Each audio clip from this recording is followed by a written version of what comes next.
Welcome to the Education Station. I'm James.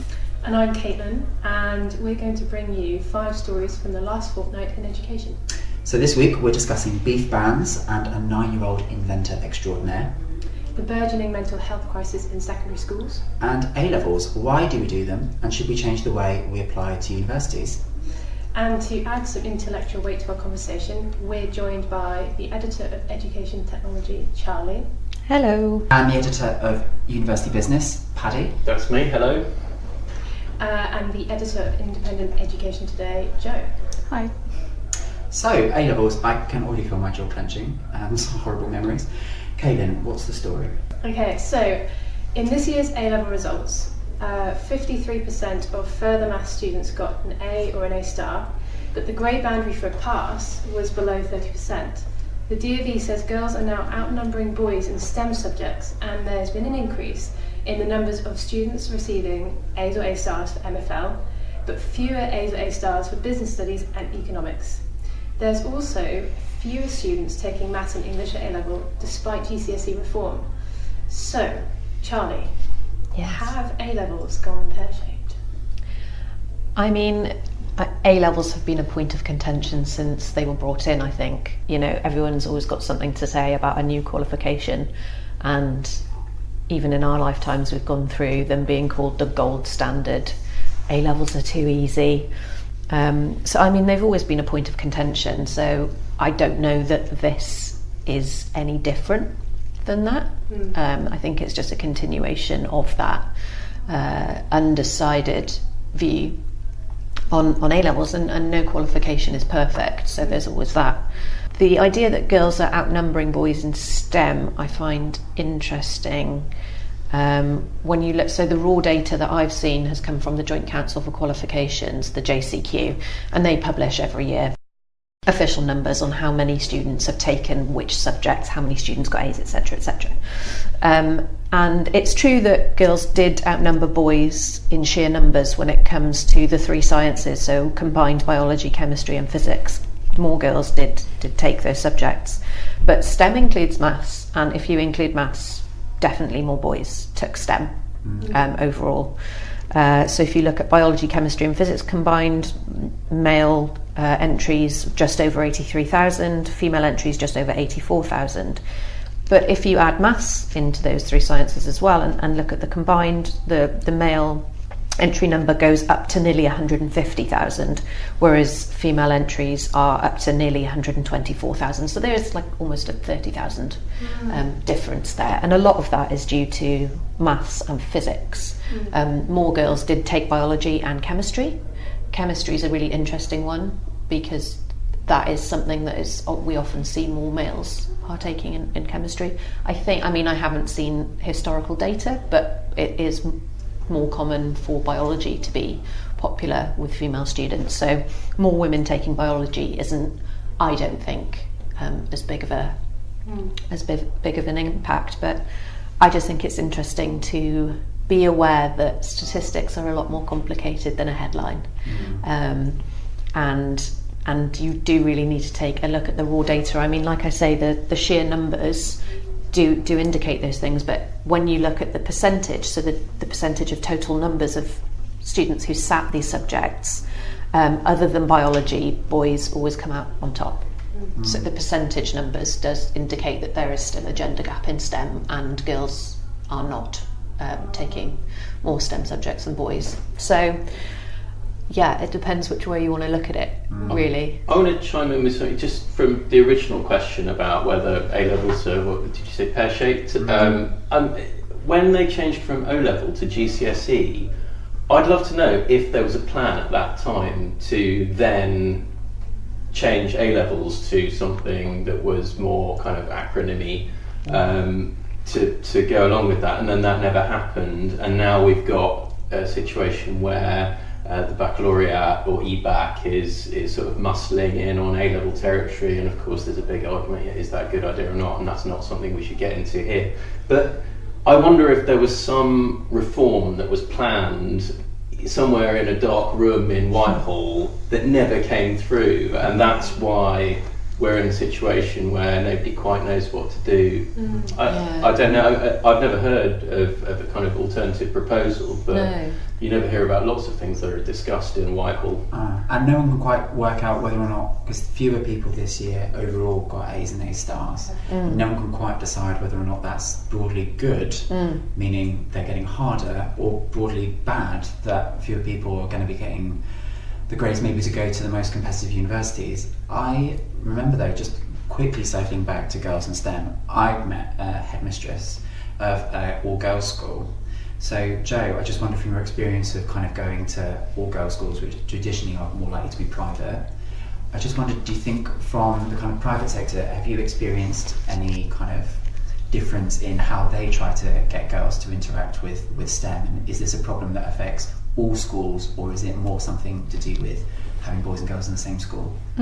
I think there's a lot of emphasis on role models in independent schools. There's been some really good initiatives in independent schools, like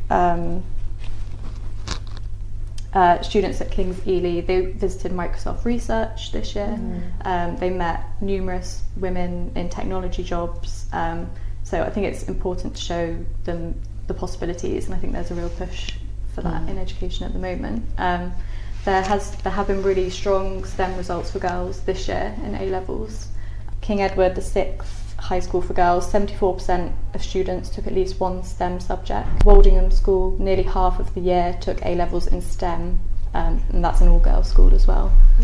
To chime in on that as well, you might have heard of Dr. Jess Wade. She is a physicist at Imperial College London. She has garnered a lot of media attention recently because she has undertaken a project to write Wikipedia pages for prominent female scientists, because men were overwhelmingly represented on Wikipedia, and she wrote over 200 pages in a year. So she's, a phenomenal spokesperson for women in STEM.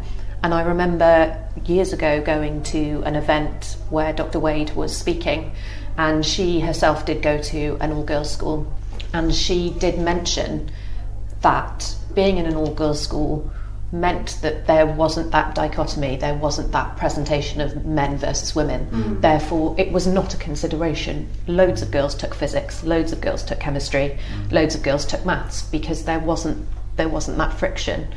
So I do think that is definitely an impact. There's a whole other podcast in there. But we're going to move on now to our next topic, which is a slightly lighter-hearted one. Goldsmiths announced with some fanfare that they're going to ban beef products at their university, and that was the kind of big headline topic that caught every single newspaper's attention. But it was part of a much broader agenda, which included a 10p levy on bottled water and single-use plastic cups. And they've also set themselves a carbon neutral target by 2025, which is much more ambitious than a lot of other universities in the country. But they've only reduced their emissions by 10% in the last 3 years, and that's good, but that suggests there's still a long way to go if they're going to meet that target in 6 years. So, Paddy, what responsibility do universities have to reduce their carbon emissions, and should going green be done at any financial cost, because it's expensive to install a lot of solar panels?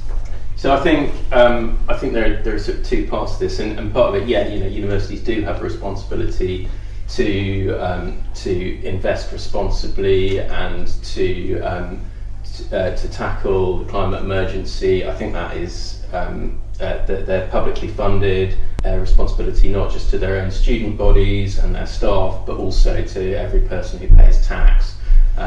Absolutely, in the same way that an art gallery or a museum or a publicly funded theatre or music venue, all of those people, they do have responsibility beyond their own patrons, if you like.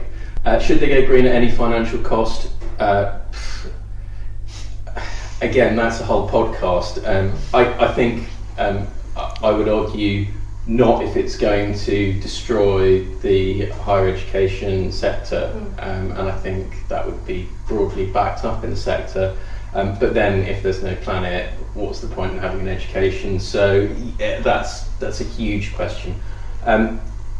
I think another part of this story that's really interesting, and the reason why it's our inverted commas fun story, is it the PR angle? Is the PR angle. This is Goldsmiths bans burgers, which was I think the BBC headline. Is it? And it's such a tiny part of their effort. This incredibly aggressive carbon neutrality target. It's 6 years, and it's been having done 10%, the divestment of sort of heavily fossil invested funds is a much bigger story than we're not going to sell beef on campus anymore.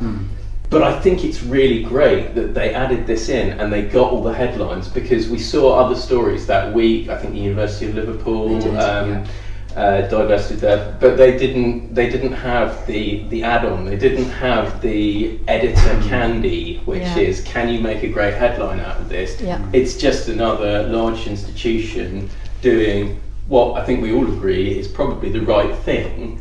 And so it's an amazing bit of public relations. It's getting the story out there, and it's sort of it makes light of something that's quite serious. But I think that's really important, that if you can get it onto the front pages, if you can get it onto the news, then you're getting the message out there, and I think that's really important. And I think that whether you're talking about plastic cups or what was the other thing they talked about. Bottled water and putting a levy on the bottles, or banning beef, those are all relatively small things in the grand scheme of things. It's really great that they had a huge media impact, and that does make a difference. We talk ourselves into behaviours and normalise what is the right way to do things. So I thought it was a really hopefully it was an intended I think it probably was tactic. You mentioned Liverpool. I mean, that they fully divested their funds from fossil fuel companies after a year-long campaign by the Students' Union, and that really fits in with all the other stories that we've heard about students protesting and making an impact. And the Vice Chancellor of Sussex University declared a climate emergency because of student protests. But that didn't get picked up nearly as much as this. At what point do we need to also remember this is a very serious topic, and it can't all just be about PR? I mean, it's interesting. I completely agree with Paddy in that one of the hardest things in the media at the moment is just getting people to see the story.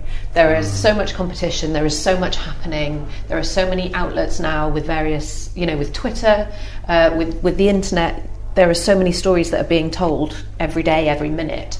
And so if you can get your story onto the BBC, then you've won a bit there. So it is really important to use PR to your advantage to get the story out. But at the same time, I'm really interested. People love talking about diet. People love to argue about food. We should disclose at this point, Charlie is a vegan. Spoiler alert. Is this vegan political correctness gone bonkers? That's what I'm wondering, if it's just going to get a lot of backlash. Can I just say that's the question every vegan loves to be asked? We do, and we hear it a lot. Speaking for my people, you get a lot of backlash just from incidental realisation that a person is vegan, and therefore there is an inherent understanding that they disagree with something enough to eliminate it from their world. You get a lot of hatred for that, and so I'm wondering if this admittedly very well intentioned and very well done PR stunt, if you want to call it that. I don't know if it's quite that frivolous, but if this PR work that they've done is very good, but are they going to get a lot of backlash for it? And I think they might well. And will people actually engage with the substance of the story?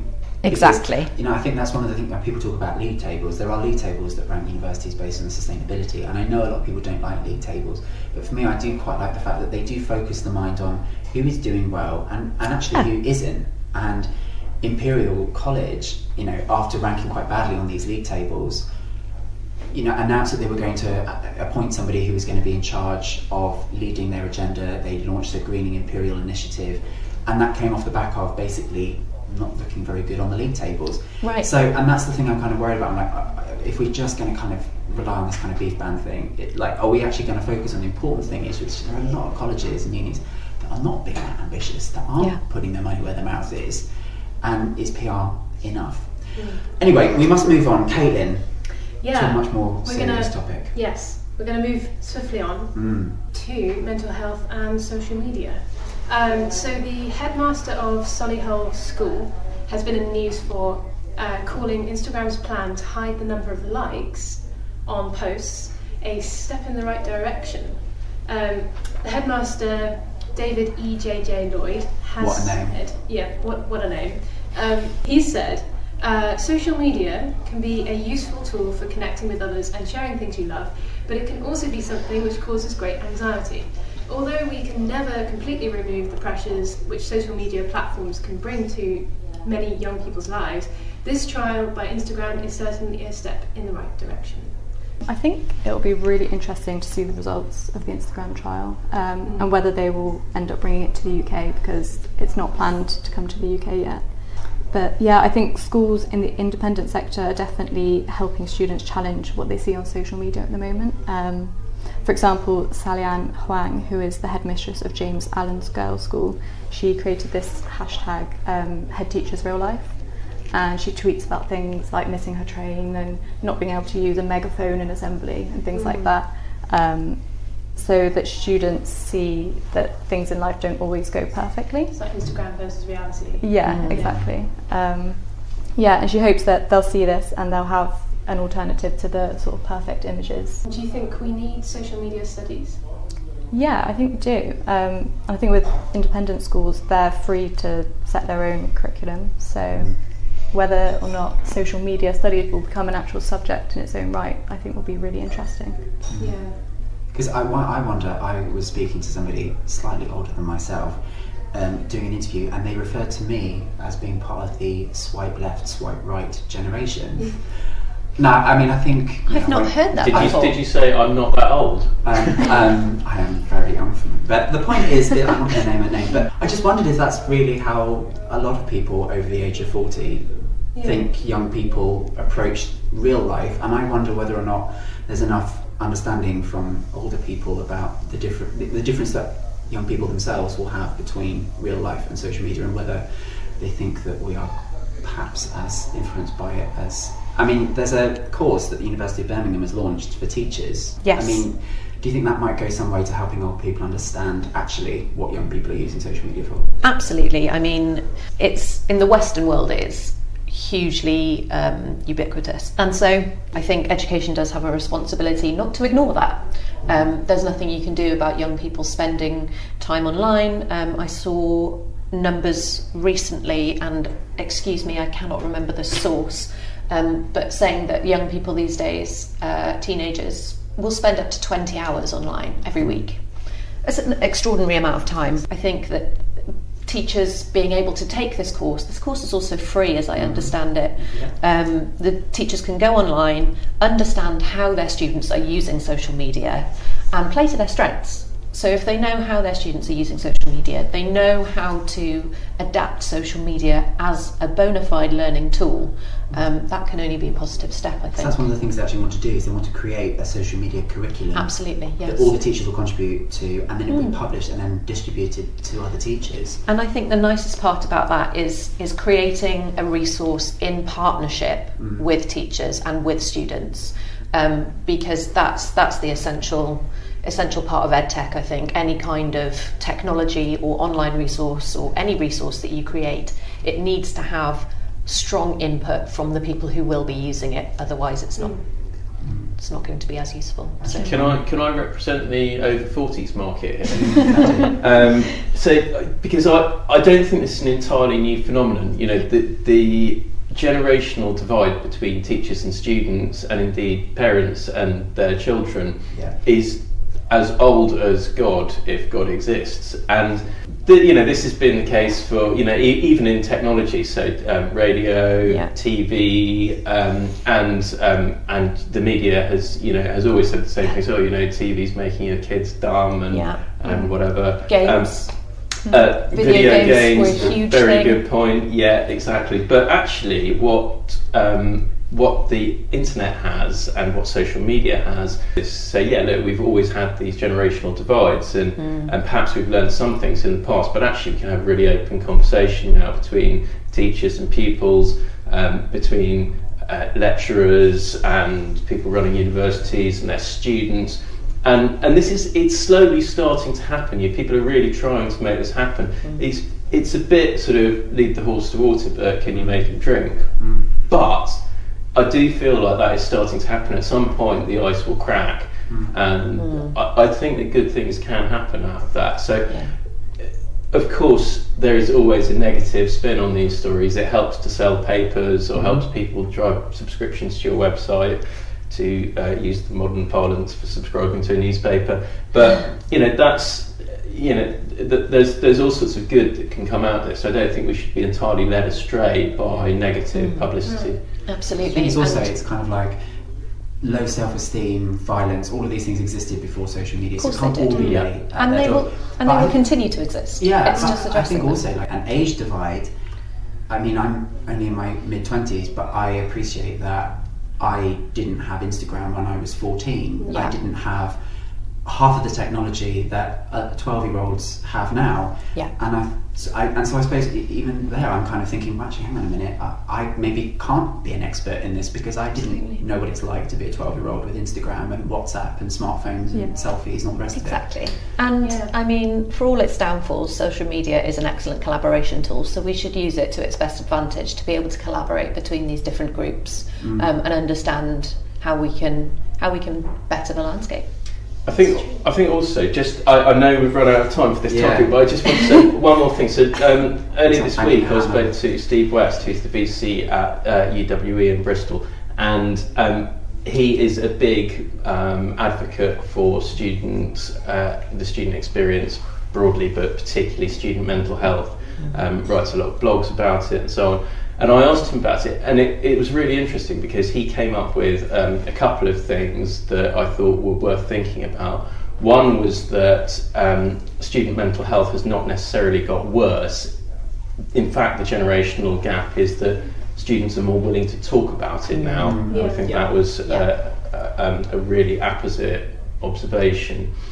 And the other thing he said was that kids were being more carefully parented these days, but he was very clear that wasn't about a sort of knee-jerk kind of parents being too protective of their kids. It was about the way that the world has changed and the need to parent differently. And I thought that those are external factors, so really interesting. In the old days, parents just kind of didn't really notice if their child was under a lot of pressure or had low self-esteem, and there's a bit more awareness that parents need to be more engaged. Is that what he means?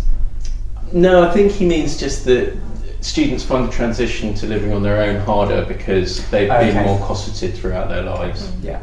But that's not a failure of parenting or of the children. It's just a change of culture. Because society has become inherently more scary. Dangerous, Our next topic is post-qualification admissions, PQA. Labour, as people may have noticed, Labour have long talked about this, and in the last fortnight, Angela Rayner, Shadow Education Secretary, fully endorsed the concept and said that were Labour to win a general election, they would implement it. And the basic premise of it is that you would wait until you've got your A-levels and then apply to university. And she says this is going to help to address ingrained inequality that means that students who maybe go to state schools and might not be predicted as high grades might be encouraged to apply and be more ambitious in their uni applications. But there was a review back in 2012 led by UCAS. It was kind of shot down because a lot of schools said that the way in which the academic year is structured, students would be applying to university during the summer holidays when the support from teachers and other people might not be there. The OFS in UK, Universities UK, have launched an investigation into offer making practices. There's big disagreements on both sides. Paddy, where do you think this is going to be going? I would like to see a move to post-qualification admissions. I think it makes more sense to know where you stand, and then you can aim wherever you like, and then it's up to you as an individual and the institution where you're being educated to motivate you to go away and do that work. And it's also a really good preparation for going to university, where you are necessarily going to have to become more self-motivated about your studies. So that's my own personal view. I also find it, perhaps suspicious is the wrong word, but I find it really odd that we're the only country that does this. You get into or you're offered a place at university based on some predicted exam grades. You're taking these a whole year away from where you're going to end up. All sorts of things can happen in that time. And I think it can be, on both sides of the scale, it can be a demotivation to have that system. On the one hand, if you are not up to scratch when you take your mocks, then you get bad grades. The good universities don't want to look at you. You might think, I'm not good enough. On the other side of the scale, and at the slight risk of opening another can of worms, is that if you get really good predictions, the universities will fight for you, and then you get, here, if you promise to come here first, we'll give you an unconditional offer, or even not to start the conditional offer conversation. That goes back to have an iPad, have a laptop, have 300 quid, whatever it was. There have been lots of incentives to bring in the students who look most promising and make sure that they sign up, and that if they achieve their grades, that they will go to that university. And there's a lot more competition now. So with the conditional unconditional offers, you might get an unconditional offer. There is evidence that then the pupil studying for their A-levels takes their foot off the gas, and then they are starting down a pathway of taking their foot off the gas. They're potentially going to arrive at university less academically prepared than they should be, and then have a really difficult time at university. And that is, you're heading off into life with the wrong outlook. So I think it can be bad on both sides.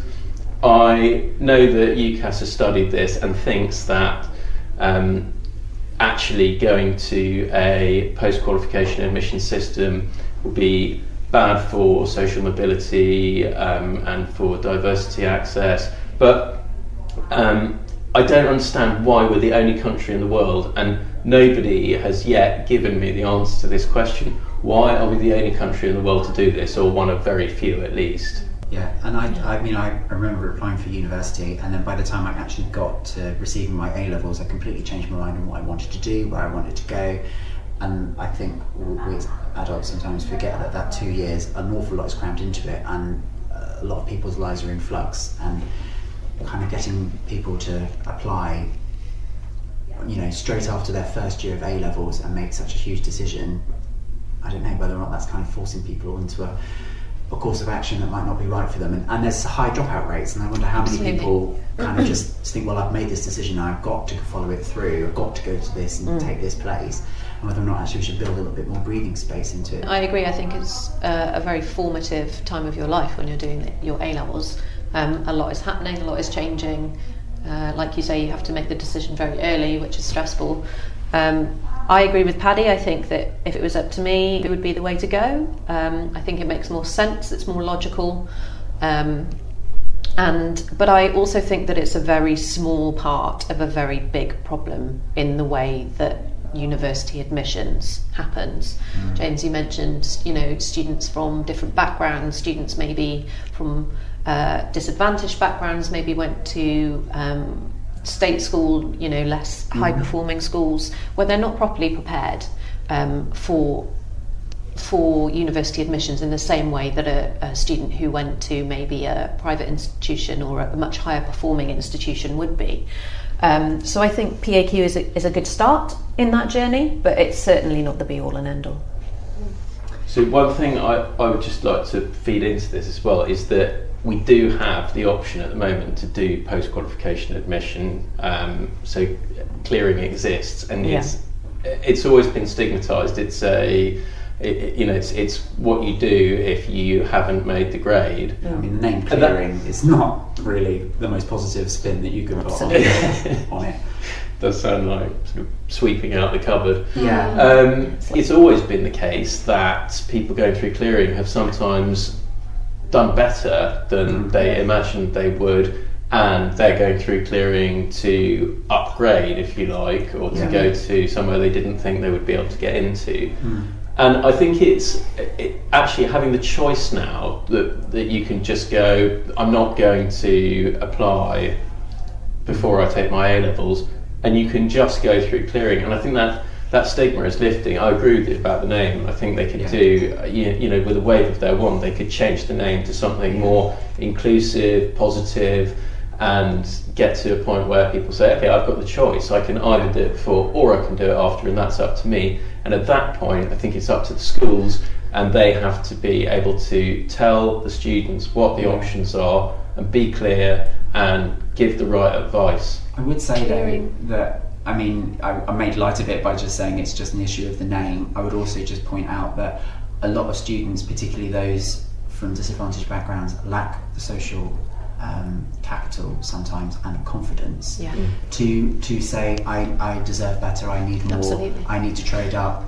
And if you come from a background where no one in your family's been to university, just having the conversation with a university admissions officer saying I need to trade up, that might be quite a tricky thing for that person to do. And I think sometimes we forget that actually just getting the application off and getting a place for a lot of students is an achievement in itself. Absolutely. And we're going to go back to you, Charlie, about the person of the week. Yes. Oh yeah. 9-year-old Mahika Sharma, Yes. who's won an engineering competition with her AI sensor-enabled stick for blind people.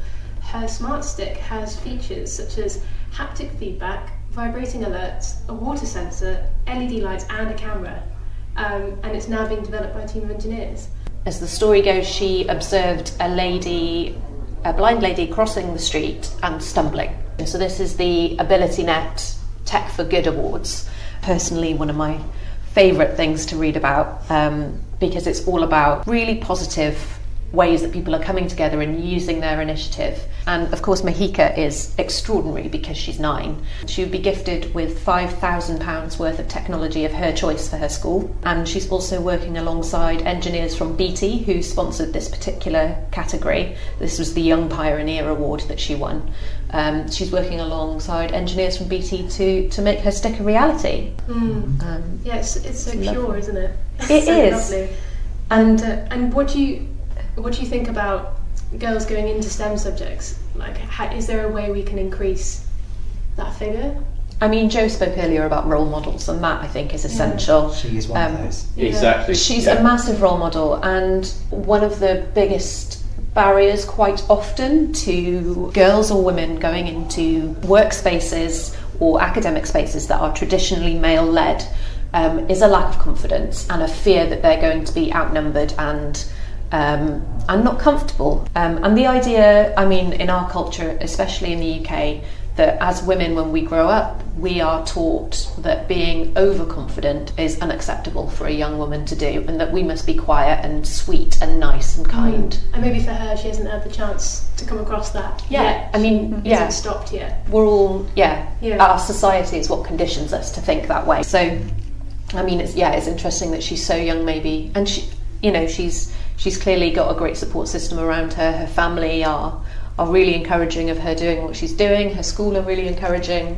and she's got brilliant ideas, so she's run with it. It's really, really great. And also, it's obviously different age, different topic, but also a very inspiring young woman. When I sort of see Greta Thunberg being interviewed, she's 16, and there's kind of grown men that will challenge her really really strongly, and I just think, God, even when I was 16 years old, I would have just caved in Absolutely. Under that sort of pressure and that kind of questioning. And I think that's something that we forget as well, that a lot of the time, young women are put off because they might have great ideas and men will just completely not listen to them or shoot them Absolutely. down. And I actually think that's, it goes back to a kind of culture of elders. It's very tribal. Here are these sort of wizened old men with beards, and they know all the secrets of the universe. As we were saying with the social media thing earlier, we should be listening to young people and what they have to say and how they're living. And maybe build confidence into how we teach young women and young men. But So we're going to need social media studies, confidence studies, yes, post-qualification admissions, less beef, and then that's fixed, basically. yeah, So we've education's sorted it. Well, that was good. There we go. It's all you need, is just people to sit around a table and talk. Anyway, that has been the Education Station. Thank you so much for listening to us. Yeah, thank you. You can follow University Business at UB_UK. You can follow Education Technology. Charlie, remind us. It's at educ, EDUC_technology We on might Twitter. need to write that down. Joe? At IE_today. And so you can find out lots more stories, and you'll probably spot the ones that we're going to talk about in the next podcast, which will be in a fortnight's time. And if you have any suggestions, topics that you think we should really talk about, please do tweet us, because we love to know that you hear us. Anyway, thanks so much from Thanks. Caitlin and me.